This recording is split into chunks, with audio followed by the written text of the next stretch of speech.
Hello, everyone. Welcome to Dr. G's Dandelion Monologues. What is self-regulation? Why is it so important? What does it look like for you? Over the years, in my own experience and upon hearing other people's own experiences, I came to realize the importance of self-regulating in order to not necessarily achieve an outcome, because we don't really control the outcome.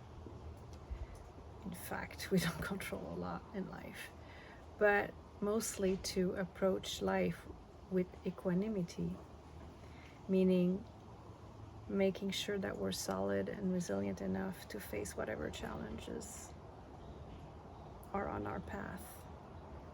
So self-regulation is the basic principle that will allow us to stay grounded like a rock, despite the rain of difficulties or negative comments or judgments of others.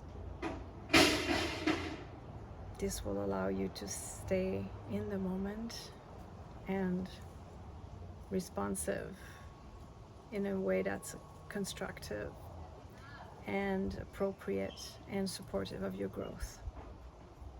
So whatever you can do to stay at peace and regulated in any given moment is going to be your best ally. As I've mentioned already, meditation, such as deep breathing, self-awareness techniques, journaling, can help self-regulate. And whenever you feel like you're going to be maybe on the path of being scared or terrified, remind yourself that everything you can do to not go in that direction will really help you. Stay focused, receptive, flexible, and effective. Again, we don't control the outcome, but at least one can have the satisfaction of having been intentional in our responses, in our ways to approach a situation. So self-regulation and groundedness. These are two words and mechanisms that I would like you to maybe reflect on. These are portals to achieving inner peace and maintaining it. So it is practice, right? It's not something that can be achieved overnight. The self-regulation or the groundedness, they are the culmination of repeated efforts and discipline and consistency in making one's emotional balance and well-being a priority. I know it's within reach. I know everyone who puts its art to it can do it. I can, you can. Good luck with that. And thank you for joining me today.